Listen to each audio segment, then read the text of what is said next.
తీసుకుని ఎప్పటికప్పుడు ఆధునికమైన చికిత్సను పరికరాలతో అందించాలన్న ఒక తపనతో మిగతా అంటే పోటీ కాదు, పోటీ అన్నది ఎక్కడా లేదు. Basavatarakam Indo American cancer hospital and research ఇన్స్టిట్యూట్కి ఎక్కడా పోటీ లేదు. మనమే ఈ యొక్క పర్టికులర్ ఈ సింగిల్ స్పెషాలిటీలో క్యాన్సర్లో మనం. సో అలాగే ఈనాడు మన ఈ రోబోటిక్ రాడికల్ మన నెక్రోటోమీ అయితేనేమి, లేకపోతే ప్రాస్టెక్టమీ అయితేనేమి, వీటిలాంటివి ఇంతకుముందు చేసాం. 600-800 పైగా చేసాం. ఎప్పటికప్పుడు మనం దాన్ని మన 4th జనరేషన్ కూడా ఈరోజు మనం ఆసుపత్రికి తీసుకురావడం జరిగింది. అలాగే ఆసుపత్రికి ఎప్పుడు ఏ అవసరం ఉన్నా మా అమ్మగారి ఆశయం అది. ప్రతి పేదవాడికి కూడా అత్యాధునికమైన ఈ యొక్క చికిత్స, ఆధునికమైన ప్రపంచ పరిణామాలకు తగ్గట్టుగా, ప్రమాణాలకు తగ్గట్టుగా మన వైద్య సేవను అందించాలి, అతి తక్కువ ఖర్చుతో అని ఇలా చేసుకుంటూ పెడుతున్నాం. ఇక చలనచిత్ర పరిశ్రమ విషయానికి వస్తే నేను ఎప్పుడు ముందు ఆలోచిస్తుంటాను ఇప్పుడు. అందుకే ఇవాళ నేను ఎవరితో అయినా ఒక సమిష్టి కృషి అంటాను. వాళ్ళ ఆసుపత్రి వాళ్ళ ఎంత బాగా నడుస్తుందంటే మనందరి సమిష్టి కృషి. సహచార బోర్డు మెంబర్స్ అయితేనేమి, డాక్టర్స్ అయితేనేమి, లేకపోతే నాన్ మెడికల్, పారామెడికల్, అలాగే నర్సింగ్ స్టాఫ్ అయితేనేమి, అందరి యొక్క సహకారాలతో, దాతలు అయితేనేమి, బ్యాంకర్స్ అయితేనేమి, లేకపోతే ప్రైవేట్ పరిశ్రమలు అయితేనేమి, సెక్టర్స్ అయితేనేమి, లేకపోతే ప్రభుత్వాలు అయితేనేమి, మన వారందరి సహాయ సహకారాలతో ఈనాడు ఈ ఆసుపత్రి ఈ స్థాయికి వచ్చింది. ఇంకా ముందుకు తీసుకెళ్తాం.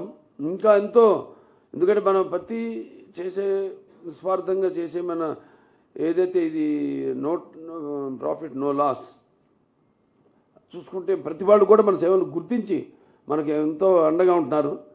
వాళ్ళందరూ కూడా నా కృతజ్ఞతలు తెలియజేసుకుంటూ, మరి సినిమాల విషయాలు ఇది సినిమాకి ఇచ్చారండి. సినిమాను కూడా అంటే కళ్ళు మూసుకుంటే కలిగేది కన్నా కళ్ళతో అభినయించేది కళ, నిద్రపోతున్నప్పుడు కనేది కళ, నిద్రపోతున్న సమాజాన్ని మేల్కొల్పేది కళ. దానికి రామారావు గారే ఒక నిదర్శనం. ఎందుకంటే ఆయన ఏది ఇప్పుడు రుణం ఉంచుకునేవారు కాదు. అది రుణశేషమైన, అగ్నిశేషమైన, శత్రుశేషమైన అంటాం. అటువంటిది ఒక్కొక్క సినిమా, ఒక్కొక్క పాత్రకి ఒక్కొక్క సందర్భం.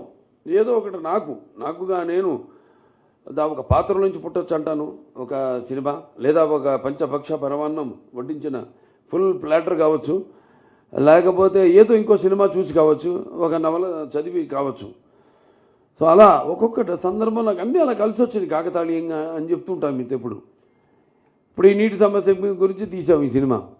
నేను ఒక హిందూపూర్, అటు అనంతపురం జిల్లా, అంటే అటు తక్కువ వర్షపాతం ఉన్న రెండో ప్రాంతం ఆఫ్టర్ జైసాల్మేర్, రాజస్థాన్. దానికోసం ఎంతో పాపం హెచ్ఎన్ఎస్ఎస్ ద్వారా నీళ్ళు అందించడం హిందూపూర్కి, పట్టణానికి డైరెక్ట్గా అక్కడ చెరువులన్నీ నింపడం, అలా చేయడం. ఇది అలాగే ఒక నీటి సమస్య గురించి అన్నప్పుడు చాలా రీసెర్చ్ చేసాం. రీసెర్చ్ చేయకుండా ఇది సినిమా అనేది నా విషయంలో. ఇప్పుడు 3 గాజెస్ ఉంది చైనాలో, వాళ్ళు కట్టి భూ భ్రమణమే, the rotation of the earth is slow down అన్నారు బై నాసా. ఒక 0.0 అది పరిగణకు చాలా తక్కువ అనుకోవచ్చు మీరు. ఇంకెన్నో జనరేషన్స్ ఉన్నాయి. అలాగే ఇప్పుడు బ్రహ్మపుత్ర మీద బ్రిడ్జ్ కట్టబోతుంది మళ్ళీ చైనా అన్నారు. అది ఒక్కసారి గేట్లు ఎత్తేసారంటే it's going to be a water bomb. And Kalam garu మన దీన్ని కూడా ఇచ్చారు ఒకసారి కాన్ఫరెన్స్, మన ఆసుపత్రి కాన్ఫరెన్స్కి. ఆయన అన్నారు, in the future in even he said that in future there won't be any warhead bombs, surgical strikes ఉండవు. It is going to be water wars అన్నారు ఆయన ఫ్యూచర్లో. దాన్ని బేస్ చేసుకుని మేము ఇంత రీసెర్చ్ చేసి ఒక అభినవ భగీరథుడు ఎన్టీ రామారావు గారి నుంచి, ఒక సర్ ఆర్థర్ కాటన్ ధర నుంచి, ఒక ఎన్టీఆర్ నుంచి, ఒక చంద్రబాబు నాయుడు గారి దగ్గర నుంచి అన్నీ మేము ఆలోచించి ఒక ప్రతి సినిమా, ఏ సినిమా అయినా సరే, సో ఇలా చాలా రీసెర్చ్ చేస్తాం, సర్వే, మార్కెట్ సర్వే చేస్తుంటారు అందరూ. ఒక ప్రోడక్ట్ తీసుకోవాలంటే ఆ ప్రోడక్ట్ కాంపిటీటర్స్ ఎవరు, అసలు మనం ఉండగలుగుతామా, can be survive in this competition అన్నది నేను ఎప్పుడు అందుకే ముందు ఆలోచిస్తాను. అంటే ముందు we're like everyday essential commodity, నిత్యావసర వస్తువును. సో దానికి ముందే, వాళ్ళు ఊహించిన దానికి ముందే ఆ ప్రోడక్ట్ని తీసుకొచ్చేసి ఫ్యూచర్ రాబోయే ప్రోడక్ట్ని ఇచ్చేస్తాం ముందే. అది నేను ఫాలో అయ్యేది. దానికి మా నాన్నగారు రామారావు గారే నాకు స్ఫూర్తి. అలాగే ఆసుపత్రి కూడా ప్రతిదీ ఏ విషయంలో అయినా అందరం కూర్చొని ముందే ఆలోచించుకుని ఎలా మనం ప్రజల కోరికలను మనం తీర్చాలి, వాళ్ళ ఏ విధంగా ఆశిస్తున్నారో వాళ్ళని ఆశించిన దానికి ధీటుగా మనం నిలబడాలి అన్నది. సో ఈ యొక్క విషయంలో అందరికీ కేవలం ఇది కలకిచ్చినట్టు కాదు, మొత్తం ఇది మా నాన్నగారు అమ్మగారికి నేను అంకితం చేస్తున్నాను. నా ఫైనల్ వస్తుంది, అది కూడా బాలవాక్కు బ్రహ్మవాక్కు. డెఫినెట్గా తప్పకుండా రామారావు గారికి అతి త్వరలోనే భారతరత్న ఇచ్చి తీరాల్సిందే. Is my demand. నాకు ఇచ్చినందుకంటే కూడా ఐ వాంట్ నాన్నగారికి భారతరత్న రావాలి. ఎందుకంటే అంటే మన దేశంలోనే ఒక సంస్కరణలు, అంటే పేదవారికి ఒక ఈ ఇన్సెంటివ్స్ అయితేనేమి, ఇవన్నీ తీసుకొచ్చిన ఎంతమంది ఉండొచ్చు, అంతకుముందు ప్రధానమంత్రులు ఉండొచ్చు, వాళ్ళ లిబరలైజేషన్ చేసి ఉండొచ్చు కంట్రీని.